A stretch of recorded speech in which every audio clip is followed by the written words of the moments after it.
The deal is cancelled for something as trivial as a subcontractor. My company will lose its main business partner. This will put the company in serious trouble. I understand. However, I will not work with someone who insults others. I have a new year. The business with me was very important to his company. However, the manager was unaware of this and headed down the path to ruin. My name is Seichi Ishikawa, 55 years old. I am the president of Ishikawa Technology, a small to medium-sized IT company. We have 18 employees. Compared to major companies, we are a really small company. But we are proud of it. The work we are doing is replacing old manufacturing equipment with new systems. We operate 28-year-old machines with modern control systems. We believe that we are the only ones in this industry who have such technology. One of our biggest customers is Toho Industries. They account for 32% of our sales. They are like the backbone of our company. Toho's factory has 4 manufacturing lines, all of which are managed by an integrated control system we developed. In fact, 4 major vendors initially tried this project and all failed. The reason is simple. The signals of old machines are complicated and don't follow the manual. Their behavior also changes with age. If you don't understand that and try to force a new system, it won't work. But we were different. We deciphered the meaning of each signal, grasped the machine's quirks, and even predicted age-related deterioration when designing. As a result, we were even able to implement an abnormality prediction function that no one else could achieve. The system issues warnings before problems occur. This is why Toho's production line has been running without stopping for 28 years. But Tabata, the manufacturing control manager of our business partner, Toshio Tabata, didn't think so. He was a 50-year-old man who understood nothing about technology. At every meeting, Tabata spoke condescendingly to us. Ishikawa-san, does maintenance really cost that much? You're just passing on old machinery. Isn't that work that anyone can do? You're just a subordinate, so just do what you're told. Quote. He said that over and over again. But I didn't get emotional. I kept taking notes. I recorded everything from the meeting to what Tabata said in my notebook. And I kept presenting the Taio plan. Still, Tabata's attitude didn't change. So I was preparing to draw a line in my mind. This deal might end someday. Just as I was thinking that, Kenta Miura, who was on paid leave, spoke to me. He was the president of Miura Engineering. He was 53 years old. I had known him since my student days, and he was a trustworthy man both as an engineer and as a manager. Ishikawa, if you have any problems, please let me know anytime. We have a recall project for an industrial control system. The use has been confirmed. The order is still on hold, but I would like to leave it to you. Those words were so reassuring. It is dangerous to rely too much on business partners. Any manager knows that, but in reality it is not easy. But Miura's presence gave me a little bit of leeway. There is a reason why I have always valued technology. When I was young, I worked for a major company. What I learned there was that technology does not lie. People lie, change their memories to suit their own convenience, and forget promises. But technology is different. If you handle it correctly, it will always pay off.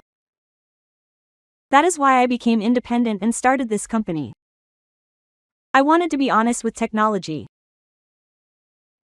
And I wanted to protect the 18 employees who had maintained that attitude no matter what. It's true that our business with Toho is significant. But I believe that it was because our technology was valued. At least that's what the people in charge when we introduced the system 28 years ago told me. But times change. People change. The people who have power at Toho these days are people like Tabata who don't understand technology. Even so, I continued to work as a professional. I kept records, responded, and was calm and honest. But somewhere in my heart, I thought, this relationship might end someday. And then that day came. That night, I was still in the office. The employees had long since gone home. The only sound on the empty floor was the low unarian of the air conditioning. It's my habit to check the system monitoring screen in the silent office. The screen displayed Toho's 4 production lines. The status was the same calm green as always. It was proof that everything was working properly. I took a sip of coffee. I was a little awake, but I didn't care.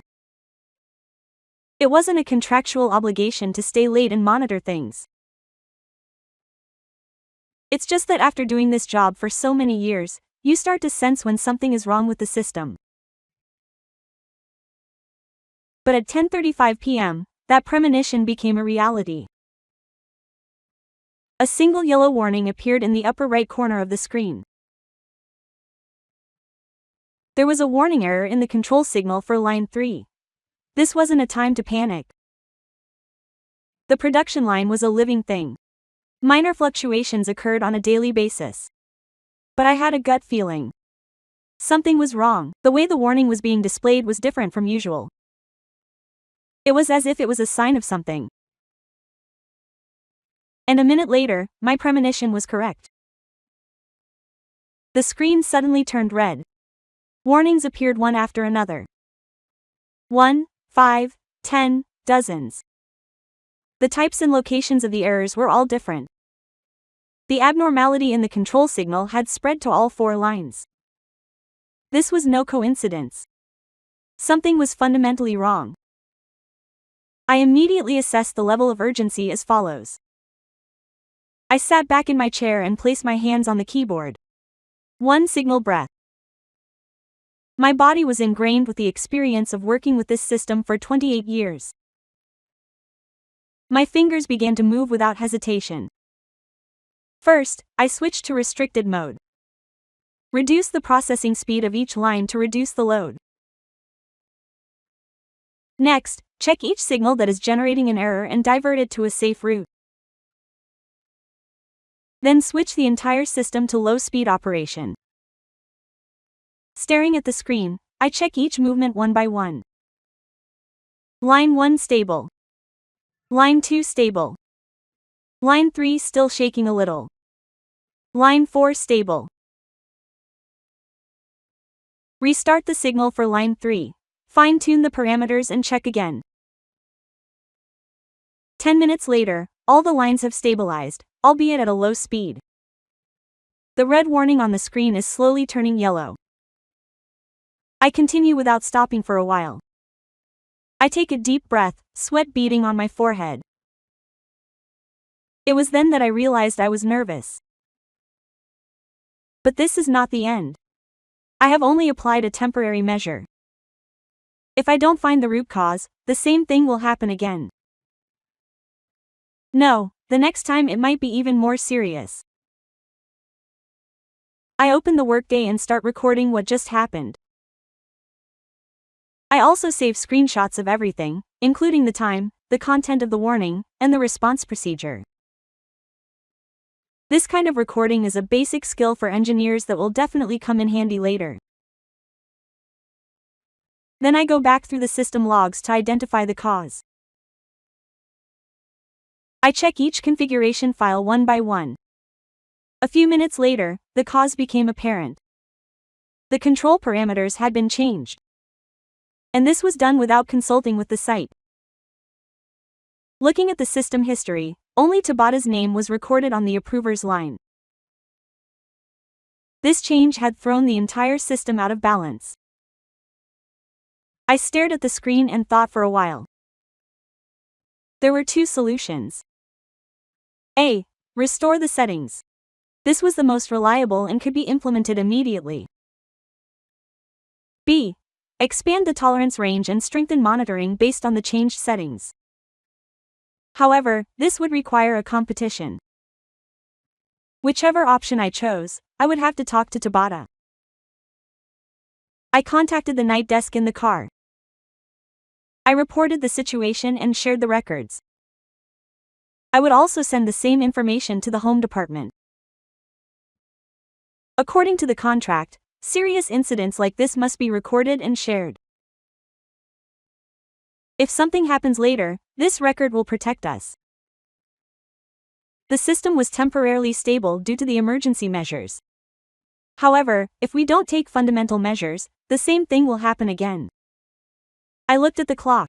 It was 11:05 p.m., the middle of the night. Tata might be asleep. But it was clearly stated in the contract. In the event of a serious accident, I should contact the person in charge directly. This incident, which was rated as an S-level emergency, was one step away from a complete shutdown of the production line. I have an obligation to contact him. I picked up my cell phone and called Tabata's number. The ringtone went off. Once, twice, 3 times. And then the call connected. I heard an unpleasant voice on the other end of the line. Hello? What's up? In the middle of the night. His voice was clearly irritated. He must have just woken up. I could hear his family in the background. I calmly began to convey the main points. You can't get emotional at a time like this. State the facts concisely and accurately. This is Ishikawa. A serious incident occurred on the Toho production line. At 10:35 p.m., all 4 lines experienced control signal anomalies. We've temporarily stabilized the situation with emergency measures, but a fundamental response is needed. Communicate the situation in 30 seconds. This is the basic rule for reporting an emergency. The cause was a change in the control parameters. The change, approved without consulting the site, has disrupted the balance of the entire system. I propose an urgent meeting. There was a moment of silence on the other end of the line. I waited for Tabata to understand the situation. I hope this silence will make you realize the seriousness of the situation. But what I heard next was something far beyond my expectations. Huh? What are you talking about? In the middle of the night. Tabata's voice suddenly got louder. It was a high-pitched voice with a hint of anger. Don't call me in the middle of the night with such ridiculous things. I was sleeping. I calmly responded, remembering the clause in the contract. It was a sentence I had read over and over again. The contract allows for direct contact in the event of a major accident. This time, the urgency level is S. It's not like it's an emergency, right? Then why don't you just wait until morning? Don't make a fuss, you're just a subordinate. You're exaggerating.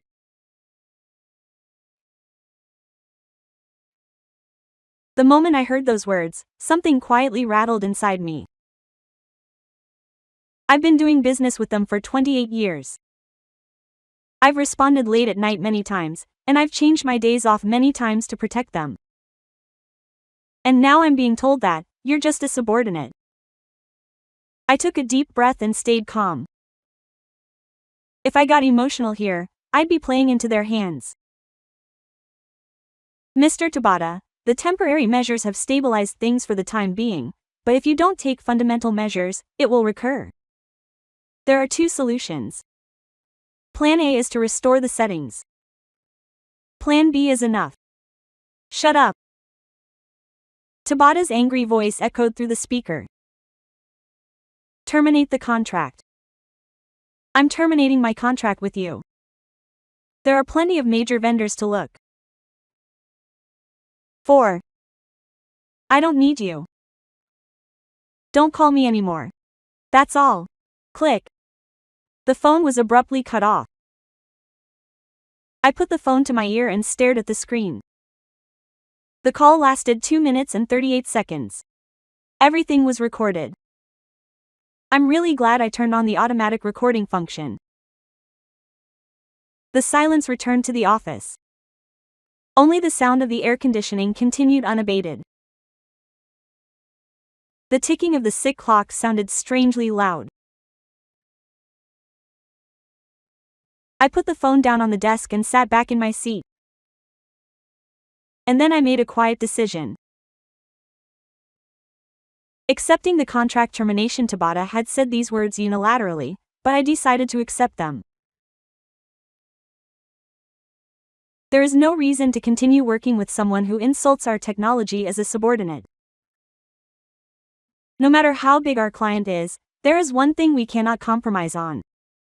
It is a system we have protected for 28 years. But there is something more important. The dignity of our employees. Our pride in our technology. I booted up my computer and began to create a document. Only the sound of typing on the keyboard echoed in the quiet office. First, I recorded everything that had happened tonight, the details of the incident, the details of the first aid measures, and the contents of the phone call with Tabata. I recorded only the facts in a straightforward manner. I did not include any emotion. I simply wrote down what had happened and how I responded. Next, I detailed the response measures, Plan A and Plan B. The time required for each in points to note. I also included technical explanations.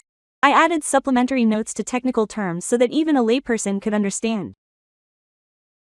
I sent this to Toho's president Yoshioka by email.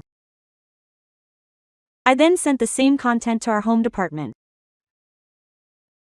I added Toho's technical department to the CC. The engineers on site have the right to know what is happening. They are people who are serious about their work. Managers like Tabata are different. And finally, I created the official notification. The text reads as follows regarding the temporary suspension of inspection duties and the request for consultation. Emergency measures have been completed for the serious incident that occurred late tonight. The system is in a state where it can continue operating for the time being. However, we have determined that consultation with the person in charge of reporting is necessary for a fundamental response. Therefore, until a future response policy is determined, the following operations will be temporarily suspended: regular maintenance work, preventive adjustment work, and system improvement measures. Please note that although this is an emergency measure, since the response to deterioration due to aging will be suspended, there is a possibility that problems will gradually occur in the future. We ask for early consultation.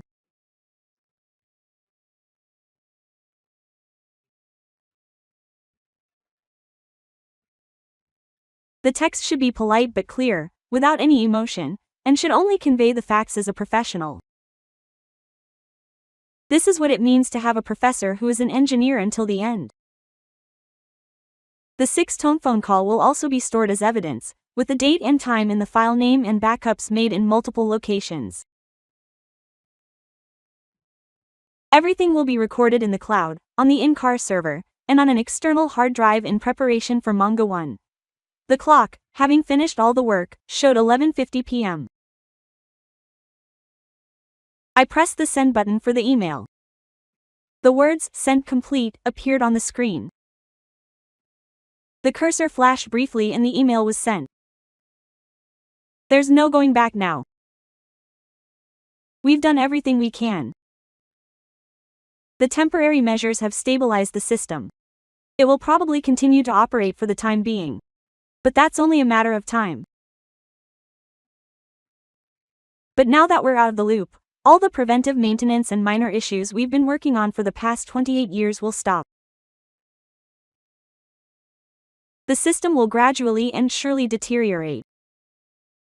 Maybe in 2 weeks or 3 weeks. We don't know when, but the problem will definitely surface. And then Toho will realize for the first time what we've been doing. What will Toho do then? Will they ask a major vendor for help? But will they be able to find an engineer who can understand that system? Technology that inherits the old machine from 28 years ago and the latest system. Adjustments based on experience and intuition that have nothing to do with anything. How many people can do that? I stood up from my chair and looked out the window. The city was completely silent in the middle of the night. Only the lights in the buildings were on. Tomorrow will be a tough day. The method is a major customer that accounts for 32% of sales. If we lose that, it will be difficult to manage our finances. We have 3 months' worth of cash on hand, and we have to find new work in that time. How should I explain this to my employees? But even so, I won't work with someone who overstates technology. That's one thing I can't compromise on. This is a professor as a person, not as a manager. I turned off the lights in my office and left the company. The cold night air hit me. The long night was finally coming to an end. I woke up at 6:30 the next morning at home. I had only slept for about 3 hours the night before. But my body felt strangely light. There was a kind of refreshing feeling after a hard day. I got out of bed and opened the curtains. The morning sun streamed into the room. A new day was beginning. There were things I needed to do. I picked up my cell phone and called Miura. It was still early in the morning, but Miura would be awake. He had been a morning person since his student days. The sound of a ringing sound came upstairs and Miura answered. "It's Ishikawa. It's early in the morning. What's wrong?" His voice was calm, but he seemed to immediately sense that something had happened. As expected of a longtime friend. "I have something to talk to you about, Yura Sakuya. Can I have a moment?" "Oh, that's fine. What happened?" I explained what had happened last night in order. The occurrence of the incident, the warning at 10:35 p.m., the spread of the abnormality to the entire system, the temporary stabilization of the system through emergency measures, and Tabata's emergency call. The abusive phone call in the middle of the night, the announcement of the cancellation of the contract. I simply conveyed the facts, leaving no emotion in. Miura listened quietly on the other end of the line. He listened to me until the end without interrupting. "Is it still possible to place an order for the recall of the construction system that I told you about earlier?" "Yes, of course." Miura's answer was immediate. No hesitation at all. "Okay. I'll prepare the contract now. Start right away." "Ishikawa, your skills are the real deal. I know that. The skills to complete projects that major vendors have failed to complete. You're the only one who has them. We're in this together when we're in trouble. You helped me out in the past too." I felt my heart warm up at how reassuring those words were. But I kept my voice in the Heisei era. "That's a relief. Hang up. Don't say, 'Oh, this is business.' I need your skills. I'm counting on you. And Ishikawa, once this deal is over, there will be another one. There are several companies that need your skills for our business. Don't rush. Just take it one step at a time." After hanging up the phone, I took a deep breath. I could see the path. It's a tough road, but I can see the direction I need to go. I have a reliable colleague in Miura. That alone is so reassuring. I took a shower and changed into my suit. I have to explain everything to the employees today. At 9 a.m., I gathered all the employees in the conference room. It's been a while since all 18 of us were together. Everyone seemed to realize what had happened. Tension was evident on their faces. The atmosphere was clearly different from the usual formalities. I stood up and looked around at everyone's faces. I looked at each and every one of their faces carefully. They are my colleagues who I must protect. The deal with Toho Industries ended last night. Tension ran through the conference room. I could hear several people gasping. I won't go into details, but the person in charge on the other side notified us that the contract was being terminated. We accepted it. One of the employees raised his hand. It was Sato, the sales representative. He was a calm man who was good with numbers. Toho accounts for 32% of sales. Are you okay with your financial management? It was a straightforward question. He asked what everyone wanted to know. We have 3 months' worth of cash on hand. It's going to be a tough 2 months, but we can get through it. I said this with my head held high. It wasn't a lie. I really believe it. The numbers are tough, but not impossible. We've officially received an order for a medium-sized project from Miura Engineering. The contract arrives at Tsuyoshi. A slightly relaxed atmosphere permeated the conference room. Yamada, Suzuki, and Takahashi, the 3 of you who were in charge of Toho, will be assigned to the Miura project team that day. The 3 of them looked up. Yamada was 35, Suzuki was 42, and Takahashi was 29. You're all excellent engineers. Your skills are top-notch. The experience you've gained at Toho will definitely come in handy at your new workplace. I believe that. Thank you, President. His words were a mixture of encouragement and determination. They must have been anxious too. But their anxiety seemed to ease a little. I want to tell everyone. We make a living from our technology. We won't work with anyone who overstates that. That's the policy of this company. Toho was certainly a big customer. 32% of sales is a lot. But there are things that are more important than that. Your dignity. Your pride in our technology. It's wrong to continue working while being insulted and told that you're just a subordinate. There's no need to waste your time and technology on someone like that.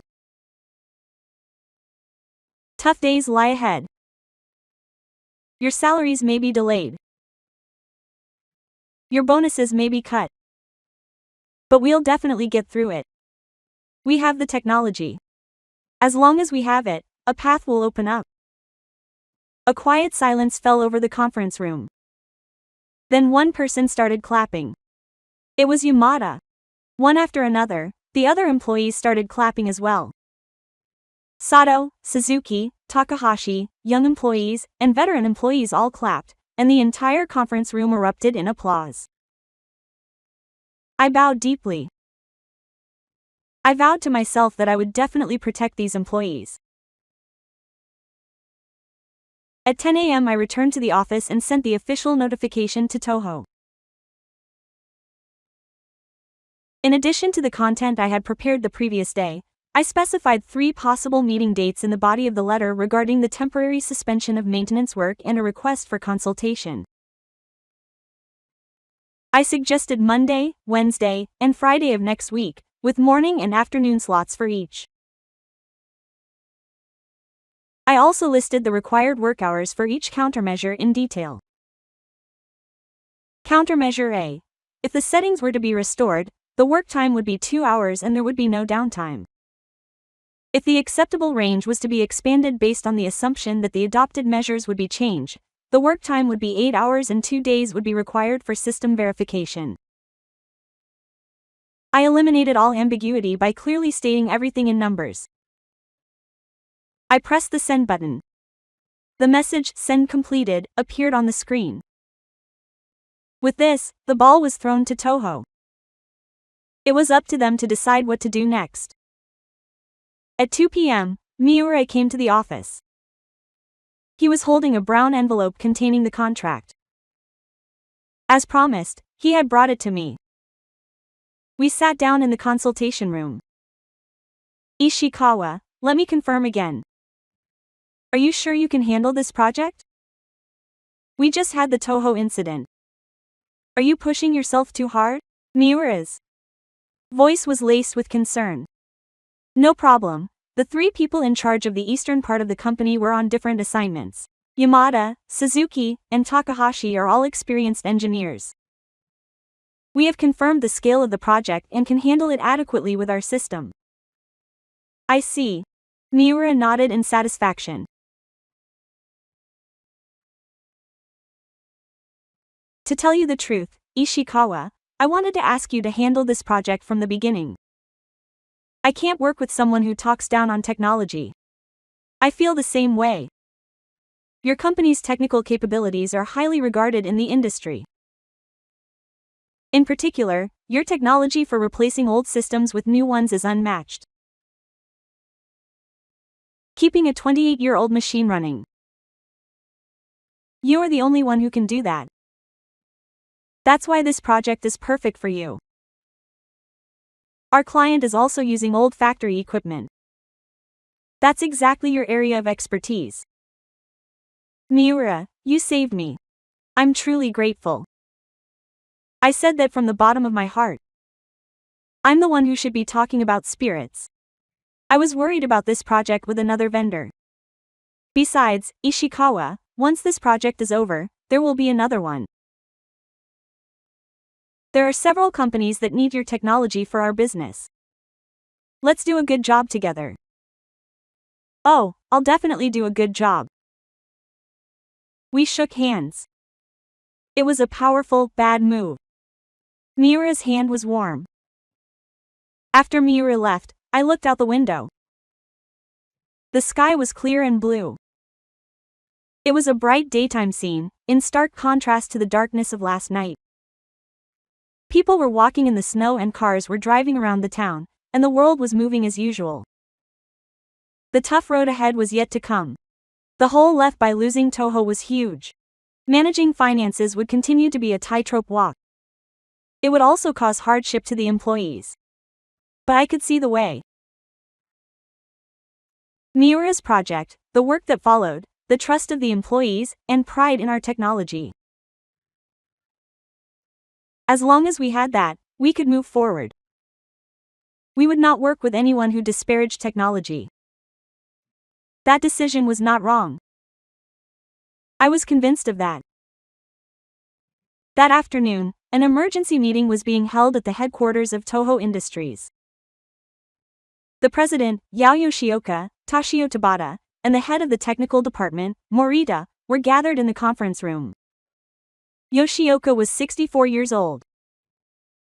He had inherited the company as the son of the founder and had led Toho for over 30 years. He is known for his gentle nature, but he is also known for making drastic decisions for the company. His hair, which was mixed with explosives, was neatly smoothed back, and his face, which usually had a calm expression, was stern and tense today. On Yoshioka's desk was a printout of an email from Ishikawa regarding the temporary suspension of maintenance work and a request for consultation. The text was plain on 2 sheets of paper, but its contents were serious enough to threaten the survival of Toho. Yoshioka slowly finished reading the text and looked up. He took off his reading glasses and placed them quietly on the desk. Every movement he made was filled with pressure. Tabata, what's going on here? His voice was quiet, but there was a hint of anger deep inside. Tabata stood there with sweat beading on his forehead. The energy from last night's phone call was gone. The collar of his suit was disheveled and his tie was slightly loose. 30 minutes had already passed since he had been called into the conference room. It was Ishikawa who had made Yoshioka's voice lower even further. The atmosphere in the conference room suddenly became tense. Judging from this text, a serious incident occurred at 10:35 last night. An abnormality occurred in the control signals of all 4 production lines. It was temporarily stabilized with emergency measures, but a fundamental response was required. Yoshioka tapped his finger on the text. The sound echoed in the silent conference room. I heard that Ishikawa-san Made an emergency call to you. It was a call based on the contract. I couldn't help but call because he called. In the middle of the night. Tabata was at a loss for words. His throat was dry, and he swallowed repeatedly. His eyes wandered, and he couldn't look Yoshioka in the face. Yoshioka stood up and looked out the window. He could see the factory.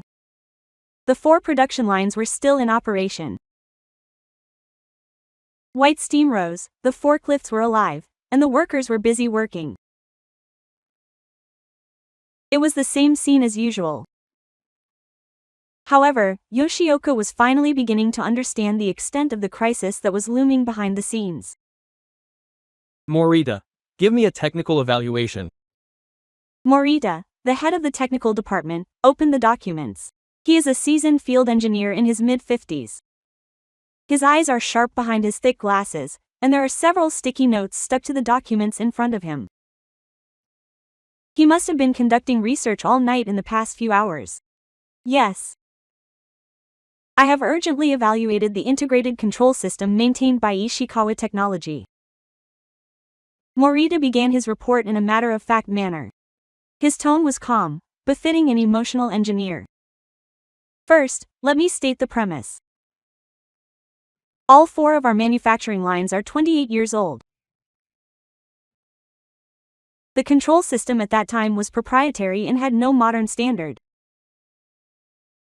8 years ago, our company planned to build an integrated control system for our manufacturing lines. We initially approached 4 major companies, but all of them ended in failure. Tabata interjected, his voice dripping with a desperate attempt to turn the situation around. But that was just an old opportunity. Please listen quietly. Morita's voice was cold. It was unusual for the usually mild-mannered Morita to speak in such a strong tone. Tabata closed his mouth and chewed. The reason why the major companies failed is clear. The control signals from 28 years ago are unique and different from modern standards. It is necessary to decipher the meaning of each signal one by one, predict changes in behavior due to minor deterioration, and integrate them with the new system. This is not a job that can be done according to a manual. It requires understanding the quirks of the machine, grasping the situation on site, and making adjustments one by one. This is the kind of craftsmanship that is required. Morita turned the pages of the document. There were detailed maintenance records for the past 8 years. Ishikawa Technology had accomplished this. Furthermore, it had even implemented an abnormality prediction function that no one else could implement. It is a function that issues warnings before problems occur. This has enabled our company's production lines to achieve 0 unplanned stoppages for 28 years. Yoshioka looked back. His expression was a mixture of surprise and anger. 0 unplanned stoppages? Yes. The production line has never stopped for anything other than regular maintenance. This is a record that is considered comforting even in the industry. Yoshioka's face gradually became stern. His fists were shaking slightly. So what if Ishikawa Technology did not continue maintenance? Morita opened the next page of the document. There was a title written in red letters that said, "Critical Situation." The system is stable for the time being thanks to the emergency measures that Mr. Ishikawa took last night. However, no fundamental measures have been taken. Manufacturing equipment deteriorates slightly over time. Signal fluctuations, component defects, minute changes due to temperature and humidity. In order to deal with all of these, Mr. Ishikawa has been performing regular preventive maintenance. If that maintenance stops, the system will gradually deteriorate. It is predicted that the first malfunction will surface in 2 to 3 weeks. Tabata spoke up in a hurry. His voice was high and desperate. But it would be impossible if we asked another vendor. Morita's answer was immediate. There was no room for argument in his decisive tone. Ishikawa Technology is the only engineer who understands this system. They have everything in mind, including the design philosophy, how to make adjustments, and how to respond to changes in the environment. Even if we asked another vendor to do it, we would have to start by analyzing the system. That alone would take 3 months. And even if we could analyze it, there was no guarantee that we would be able to maintain it at the same level as Mr. Ishikawa. So what if we were to rebuild the system from scratch? Morita took a deep breath. I knew this question would come up. But it was hard to answer. Generally speaking, it takes at least 15 months to develop a system. The cost is about 380 million yen. The production line will be down during that time. Our 7 major customers will not tolerate delivery delays. There are strict farming season information in the contract. If production stops for 15 months, we will lose all of our customers. The cost of medicine alone is about 120 million yen. The monthly machinery loss is about 85 million yen. A heavy silence fell over the conference room. Only the sound of the clock ticking echoed loudly in the night. Yoshioka sat back in his chair and looked at Tabata. His gaze was cold and sharp. Tabata Sakuya, what did you say to Ishikawa? Tabata's face was pale. His lips were trembling. Sweat was running down his cheeks. That was a bit of an exaggeration. What did he say? Yoshioka's voice was quiet but had an undeniable force. Terminating the contract means you shouldn't make a fuss, you're just a subordinate. Yoshioka closed his eyes. His expression showed deep disappointment and anger. After a long silence, he slowly opened his eyes. Morita, ask again. What will happen if Ishikawa doesn't return? In 2 to 3 weeks, problems will start to occur. At first, it will be a minor error, but it will gradually become more serious. In 1 month, part of the production line will likely stop. In 2 months, all 4 lines will be out of control. It will take about 15 months and about 380 million yen to develop the system. During that time, production will stop completely, 7 major customers will be lost, and the pharmaceutical company will lose 120 million yen. The monthly deficit will be about 85 million yen. Morita closed the documents. Then he looked into Yoshioka's eyes. In other words, the company will go bankrupt. The blood completely drained from Tabata's face. His knees were shaking and he looked like he was about to collapse. But that was just a joke. If he returns soon, Yoshioka will stand up. Just kidding. Yoshioka's voice took on a note of time for the first time. Our factory will stop because of that joke. We have 320 employees. Including their families, the livelihoods of over 1,000 people are at stake. Are you going to just make a joke of it? Tabata stood there, trembling. He couldn't say anything back. You're fired. Pack your things and leave right now. I'm the president. Get another chance. Tabata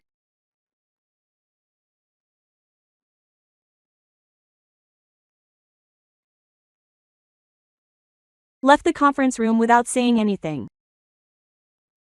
His back was hunched, and his steps were heavy. The door closed. Only Yoshioka and Morita were left in the conference room. He took a deep breath. He seemed to have aged 10 years in an instant. Morita, I Want to see Ishikawa-san. Get the points right away. understood. But he'll probably refuse. Morita said nothing. His silence said it all. Yoshioka looked out the window. The factory was running on 4 production lines. The workers were working without knowing anything. But Yoshioka was keenly aware that a dimensional bomb had begun to move behind the scenes. What should I do now to protect the company? There was little time left to find the answer. It was 7:15 p.m. that night.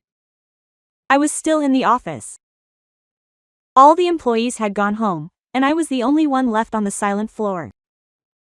Only the low hum of the air conditioning echoed. Outside the window, the lights of the city at night were visible. The instructions for the Miura project were spread out on the desk.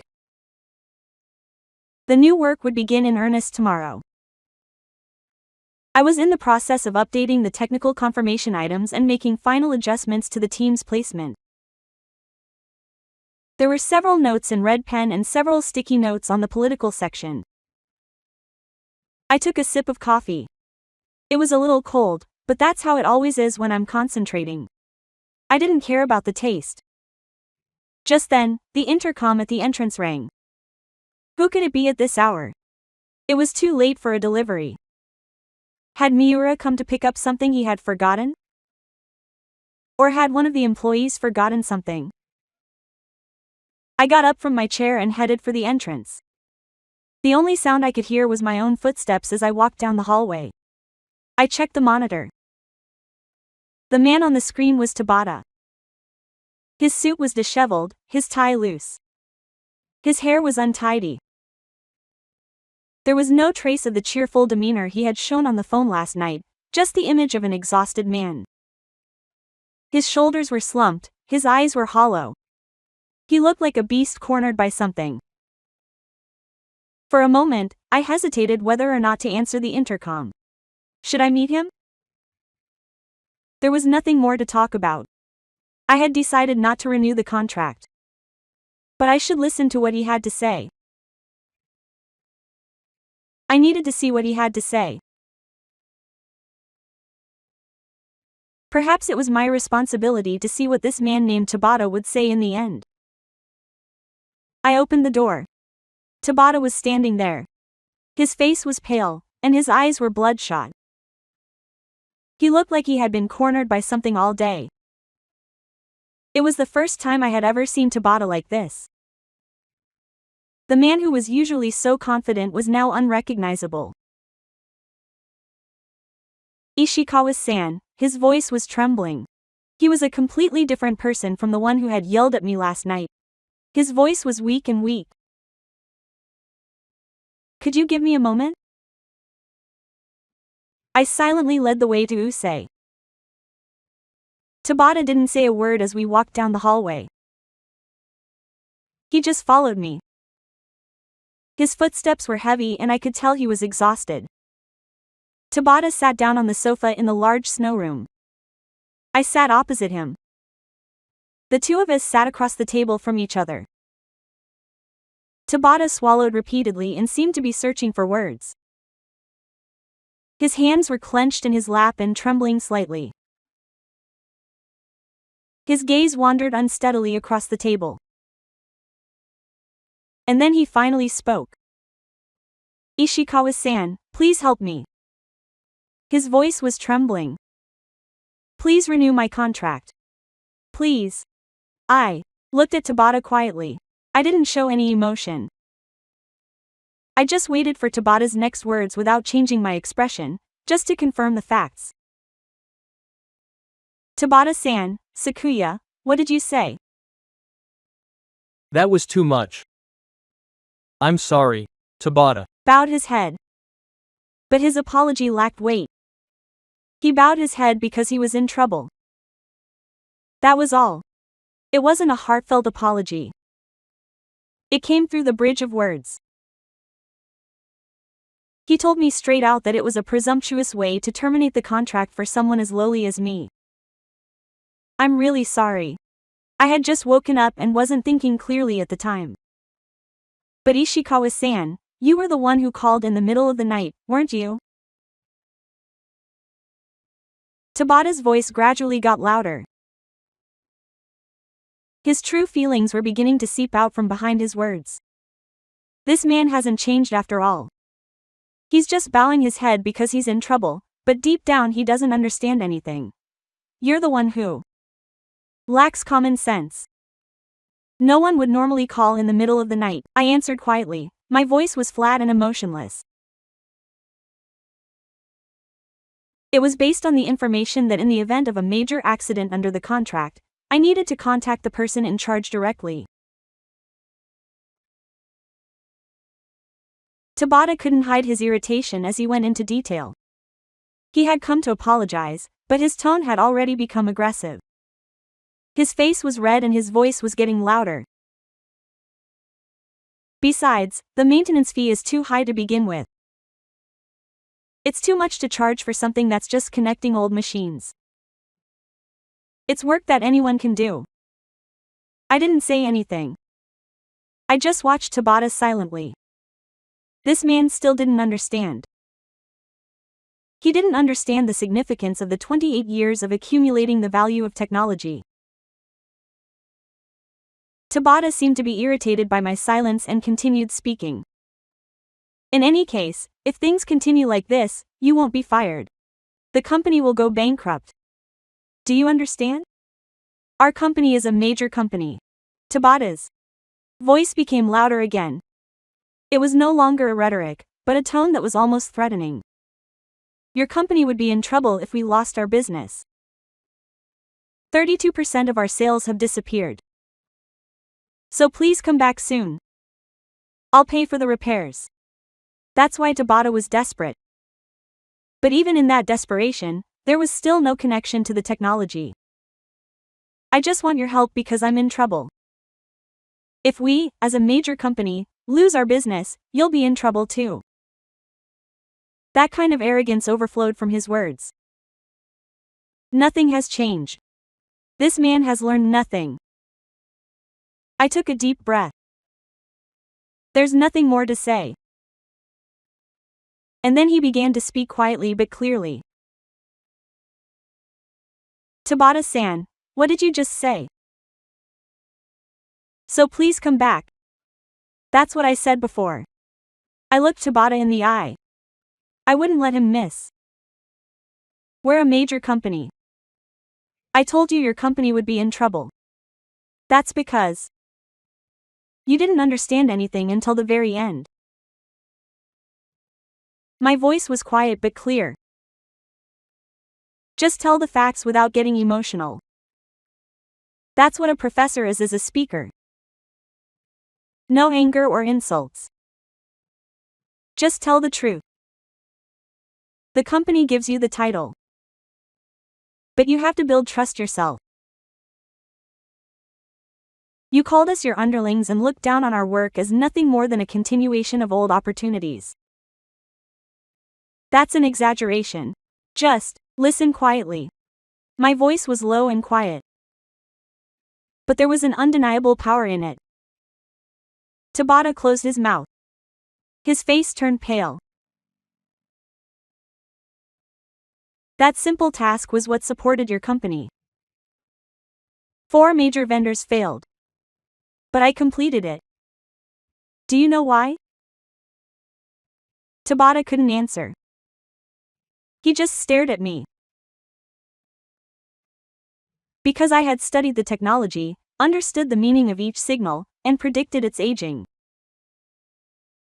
A 28-year-old machine doesn't work according to the manual. We read the quirks of the signals, don't miss any signs of deterioration, and perform preventive maintenance over and over. That's what made us record 0 unplanned outages. I have no more words to say to you. Who said anyone could do that? I'm sorry. I'm really sorry. Apologies are not something you say when you're in trouble. I stood up. I looked out the window. The city at night spreads out quietly. The lights in the buildings are on. You dismiss me as someone who was making a fuss about Sakuya and my request to compete. You only put your head down when you're in trouble. That's not a relationship of trust, it's just convenience. So what should I do? What should I do to be forgiven? Tabata's voice was no longer a plea but more like a scream. He stood up from his chair and tried to confront me. I turned to Tabata. Calmly and quietly. It's easy. It's the seat you invited. All you have to do is borrow it. Tabata looked at me. He was speechless. I decided to say my final words. Tabata-san, this is the last time. You have insulted your business partners by overlooking your technology, using your title as a major company. As a result, your company has lost just one simple task and is collapsing. That is the truth behind overlooking technology. Wait. Please. Tabata stood up and tried to confront me. But I didn't move a step. I just stared straight at Tabata. I can't entrust our future to someone who overlooks technology. I can't regain trust that has been lost. I headed for the door to the large building room. I declined to rebook. Mr. Ishikawa. Mr. Ishikawa, Tabata's voice echoed behind me. But I didn't turn around. There's no need. I've already said everything I needed to say. I could hear Tabata's footsteps following me out of the large building room and toward the entrance. Only his footsteps echoed in the hallway. I opened the door to the entrance. Please leave. Tabata stood still in front of the door. His face was pale, and there was a look of despair in his eyes. It seemed he couldn't say anything anymore. Ishikawa-san. I was speechless. My voice was trembling. I quietly closed the door.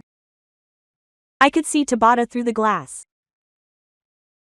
His shoulders slumped as he slowly walked away. His back was small, like a man who had lost everything. He would never come back. I returned to my office. I turned off the lights in the lecture room. I returned to my desk and sat down in my chair. The coffee was already cold. I took a sip and put the cup down. I took a deep breath. I told him the facts without getting emotional or insulting. That was my last time as a professor as an engineer. The instructions for the Miura project were still spread out on my desk. My new job would start tomorrow. The tough road ahead was ahead. But I could see the road ahead. I would not work with anyone who disregarded technology. I did not regret that decision. I looked out the window. The city was completely silent at night. There were no sounds of cars or people. A long day was finally coming to an end. After 2 tough months, the Miura project had been a success. Through Miura's introductions, we gained 4 new clients and acquired 3 additional projects. 3 months later, sales recovered and we were able to completely break free from our dependence on Toho. I did this in front of my employees. I would not work with anyone who disparaged technology. That was all I had ever done. Meanwhile, 15 days after that night, Toho Industries' system completely stopped. All 4 production lines stopped. Development took about 15 months and about 400 million yen. During that time, production was impossible. Tabata was fired on the same day. He was unable to find a final job. 7 training clients terminated their contracts. Medical expenses of 120 million yen, monthly deficit of 85 million yen. And 4 months later, Toho Industries filed for civil rehabilitation. 280 out of 320 employees were fired. Despite disparaging technology, the alt path was a pitiful sight.